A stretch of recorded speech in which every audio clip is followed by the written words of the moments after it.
कोलकाता का Saint Mary Sacred Heart church, जो church के अलावा नन हॉस्टल भी था। जवान लड़कियां जो दुनिया के सारे बंधन और वैभव त्याग कर जीसस और मानवता की सेवा करने की कसम खाती थी, वो इसी हॉस्टल में रहकर अपनी ट्रेनिंग के कुछ साल बिताती थी।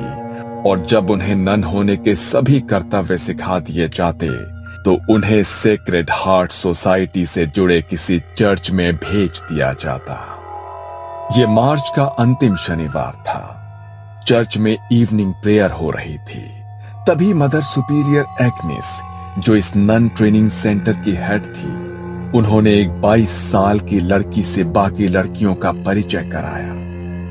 ये है गॉड स्पेशल चाइल्ड मारिया। आप सभी की तरह इनका जन्म भी सिर्फ सांसारिक सुखों में अपने जीवन को व्यर्थ करने के लिए नहीं, बल्कि प्रभु के चरणों की सेवा के लिए हुआ है। यह हमारे साथ इसी चर्च में रहेंगी। मदर एग्नेस ने अपनी तरफ से नन मारिया का इंट्रोडक्शन दे दिया था, लेकिन मारिया के चेहरे पर गहरी उदासी की परत चढ़ी दिखाई देती थी।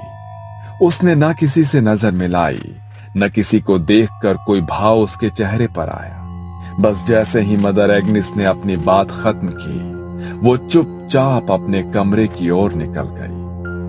ये लड़की तुमको कुछ अजीब नहीं लगा? मुझे तो ऐसा लगा जैसे उसे जबरदस्ती इधर भेजा है। पता नहीं उसकी आंखों में कुछ है। I can feel it. Mother Agnes ने तुम्हारा बात सुना तो प्रॉब्लम हो जाएगा। बाद में देखते हैं। अगर ऐसा कुछ होगा तो वो खुद बोलेंगी ना। तुम क्यों अपना मूड खराब करता है? मोनिका के कहने पर उसके ही कमरे में रहने वाली रोमा चुपचाप अपने कमरे में लौट गई थी। लेकिन अभी भी मारिया का वो सपाट चेहरा, गहरी भीतर धसी आंखें उसके मन में कौंध रही थी। अगले दिन सवेरे प्रेयर के समय रोमा ने महसूस किया कि वो सबसे पीछे खड़ी हुई कुछ और ही बड़बड़ा रही है, जैसे वो इस प्रेयर से बचने की कोशिश कर रही हो। रोमा दबे पांव मारिया के नजदीक जाकर खड़ी हो गई और उसके मुंह से निकल रहे शब्दों को समझने की कोशिश करने लगी। मारिया कुछ अजीब सा बड़बड़ा रही थी, जो स्पष्ट तो बिल्कुल भी नहीं था, लेकिन रोमा के शरीर में उसकी आवाज से झुरझुरी सी दौड़ने लगी थी, क्योंकि मारिया किसी आदमी की दोहरी आवाज में कुछ बोल रही थी। कुछ तो अलग है इस लड़की में। मैं पता लगा कर रहूंगी आखिर इसका चक्कर क्या है। इसका दिमाग लगता है ठिकाने पर नहीं है। वैसे भी हम सबका यहाँ आने का कोई ना कोई कारण है। ये तो इतनी पढ़ी लिखी सुंदर है, कोई भी मिल सकता था इसको। यहाँ क्यों आई?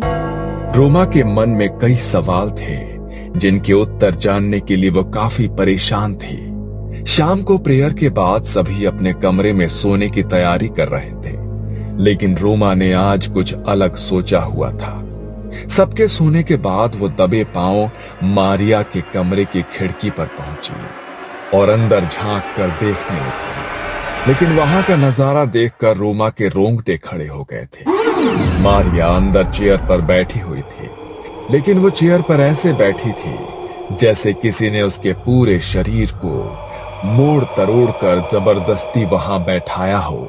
उसके हाथ पैर बुरी तरह से गुथे हुए थे, गर्दन दूसरी ओर थी। ऐसा लगता था वहां कोई इंसान नहीं, रबर की गुड़िया पड़ी है।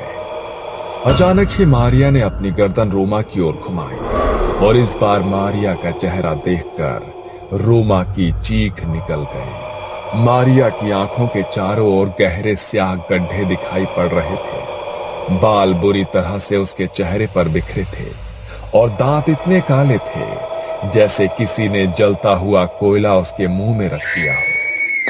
रोमा की दिल दहला देने वाली चीख सुनकर मदर एग्नेस और बाकी लड़कियां दौड़कर वहां पहुंच गई। रोमा जमीन पर पड़ी हुई थी और उसकी सांसें उखड़ रही थी। तुम यहाँ क्या कर रही हो? क्या हुआ है? रोमा ने उंगली से मारिया के कमरे की ओर इशारा किया। रोमा की हालत देखकर मदर एग्निस ने खिड़की से अंदर की ओर देखा तो उसके भी होश उड़ गए। ओ जीसस, ये क्या है? मैं देखती हूँ, तुम लोग इधर ही रहना। मदर एग्निस क्रॉस को हाथ में लेकर मारिया की ओर कदम बढ़ाती है तो मारिया अपनी कुर्सी से कूदकर नीचे जमीन पर आ जाती है और किसी जंगली जानवर की तरह गुर्राते हुए मदर एग्निस को एक टक घूरने लगती है। एग्निस धीरे धीरे क्रॉस को अपने हाथ में पकड़े मारिया की ओर बढ़ रही थी। तभी अचानक उनके हाथ से क्रॉस छूटकर नीचे गिर पड़ता है। अगले ही पल मारिया की आंखों की पुतली काली हो जाती है। उसकी उंगलियां कड़कड़ की आवाज के साथ पीछे घूम जाती है और मारिया किसी जानवर की तरह एग्निस के ऊपर छलांग लगाकर उसके हाथ का मांस चबा डालती है। वो किसी शैतान की तरह मदर एग्निस का मांस अपने मुंह में दबाए वहां खड़ी हुई थी और मदर एग्निस दर्द से बेहाल हो रही थी। हमला करने के बाद मारिया वापस जाकर उसी कुर्सी पर बैठ जाती है और अजीब सी आवाज में कुछ बड़बड़ाने लगती है। मारिया के मुंह से सुनाई दे रही आवाज ऐसी थी मानो एक साथ 2-3 लोग बोल रहे हों। चीख पुकार सुनकर चर्च में रहने वाले फादर भी वहां पहुंच जाते हैं और मदर एग्निस की ऐसी हालत देखकर उन्हें वहां से बाहर ले आते हैं। मारिया अभी कुछ शांत दिखाई दे रही थी और इसी मौके का फायदा उठाकर मारिया को उसके कमरे में बंद कर दिया जाता है। मारिया की ऐसी हालत देखकर सभी हैरान थे। बाकी की लड़कियों में भी डर का माहौल बन गया था। फादर स्टीव समझ चुके थे कि ये कोई इंसानी नहीं, शैतानी ताकत का काम है। इसलिए बाकी की लड़कियों को उस कमरे से दूर रहने की सलाह दी जाती है और वो क्रॉस को माथे से लगाकर कुछ बुदबुदाने लगते हैं। अगले दिन सुबह प्रेयर का समय था। फादर ने सभी ननों को मारिया के कमरे के बाहर बुलाया और एक साथ प्रेयर करने के लिए कहा। पवित्र जल हाथ में लेकर फादर मारिया के कमरे में दाखिल हुए। एक तरफ बाकी की नन मिलकर लगातार प्रेयर कर रहे थे और दूसरी ओर फादर हाथ में पवित्र जल लेकर मंत्र बोलते हुए उसकी ओर बढ़ रहे थे। फादर को देखकर मारिया के चेहरे के भाव बदलने लगे। वो घबरा कर एक कोने में सिमट रही थी। प्रेयर की आवाज उसके कानों में पहुंच रही थी, जिससे वो अपने दोनों कानों पर हाथ रखकर बचने की कोशिश कर रही थी। अचानक एक चीख के साथ वो जमीन पर गिर पड़ी और उसी के साथ फादर स्टीव ने पवित्र जल छिड़ककर बाकी सभी को यकीन दिला दिया कि मारिया के ऊपर जो भी शैतानी साया था वो पवित्र जल और प्रार्थना की शक्ति से उसे छोड़कर जा चुका है। पवित्र जल ने जहां जहां मारिया के शरीर को छुआ था वहां पर छाले जैसे बन गए थे। ऐसा लगता था जैसे मारिया को किसी ने तेजाब से जला दिया हो। कुछ देर बाद मारिया को होश आया तो वो दर्द से कराहती हुई पहले से काफी कमजोर नजर आ रही थी। उसके शरीर में अब मुश्किल से उठने बैठने जितनी ताकत बची थी। चेहरा एकदम मुरझा चुका था, शरीर भी मानो झुक गया था। मारिया की हालत को देख मदर उसे उसके कमरे के बिस्तर पर ही लिटा देती है। ओह जीसस, इसका हालत बहुत खराब लग रहा है। इसे यही आराम करने दो, होली वाटर इसको ठीक कर देगा। अगले 2 दिन बेहद सन्नाटे में गुजरे। मारिया ऐसे ही बिना कुछ खाए पिए, बिना एक भी शब्द बोले अपने बिस्तर पर पड़ी रही। 2 दिन बाद उसने टूटे फूटे शब्दों में पानी मांगा।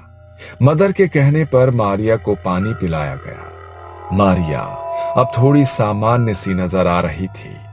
ऐसा लगता था कि जैसे जो भी बुरी शक्ति थी वो वाकई में उसे छोड़कर अब जा चुकी है। मारिया की ऐसी हालत देखकर मदर एग्निस ने प्यार से उसके सर पर हाथ फेरा। कुछ खाओगी?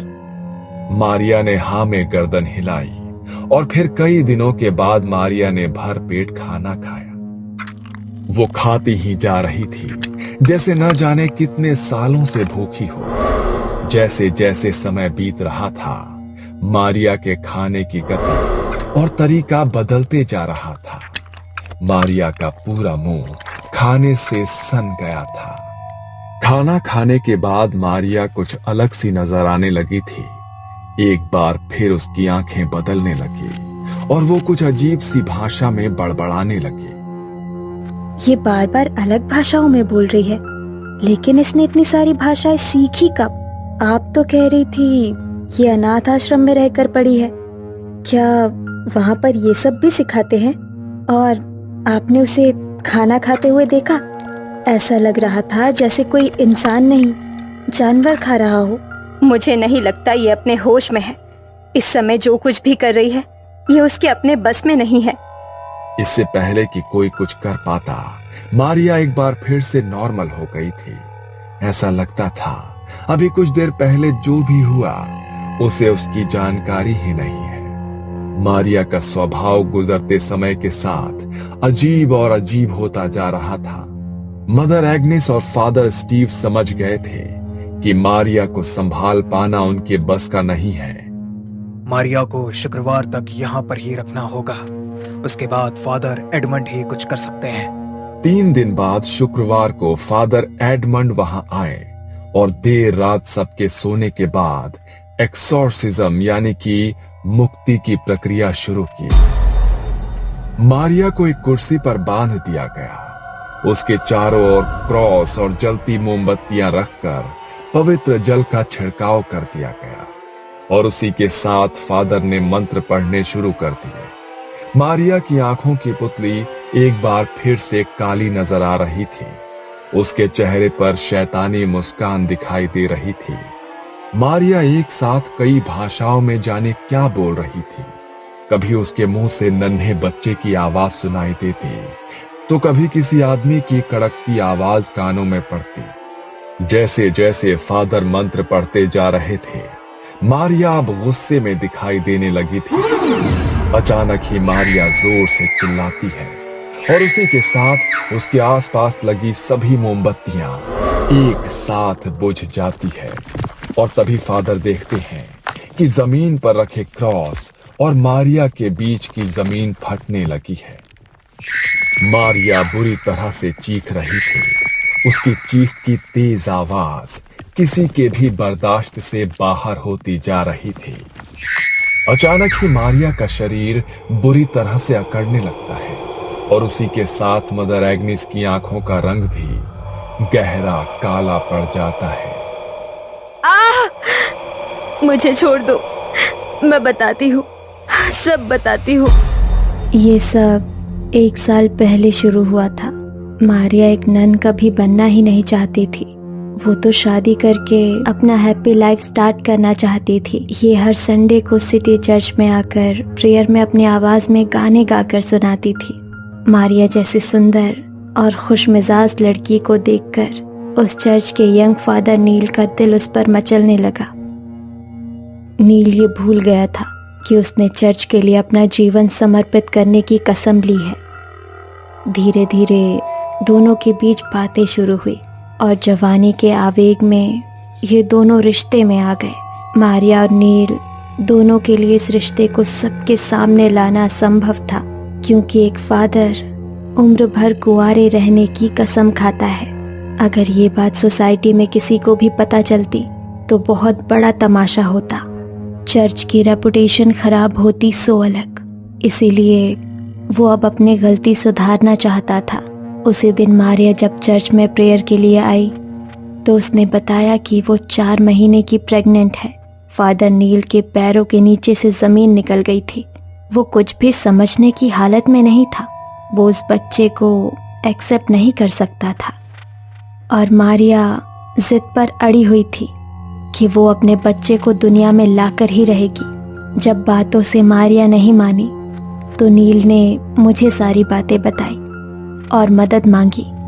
मैंने वादा किया कि मैं उसकी मदद करूंगी, लेकिन पहले ज़रूरी ये था कि वो मारिया को बच्चे से छुटकारा पाने के लिए राज़ी करे। आधी रात का समय था। बाहर भयंकर तूफान आया हुआ था।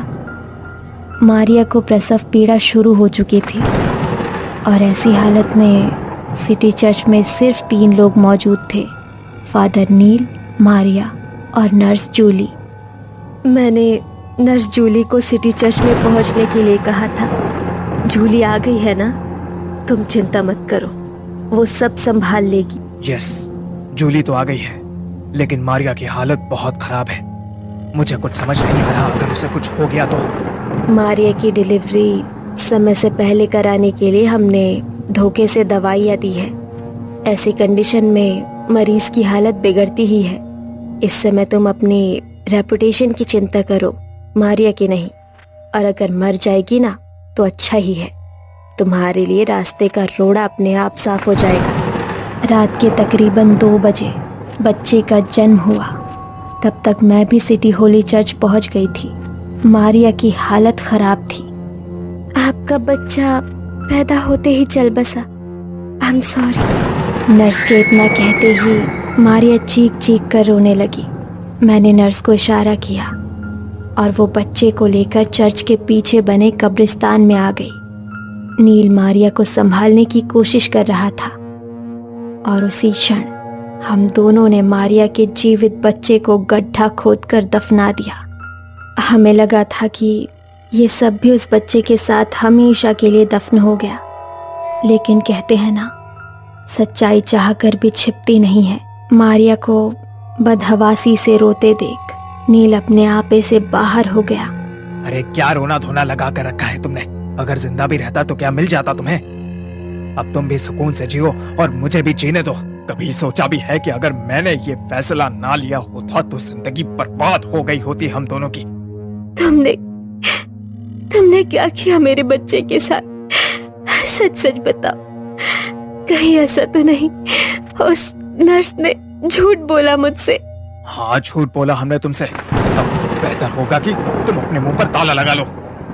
मारिया घंटों तक रोती चिल्लाती रही, लेकिन अब कुछ नहीं किया जा सकता था। मारिया जानती थी फादर नील सबकी नजर में एक संत है।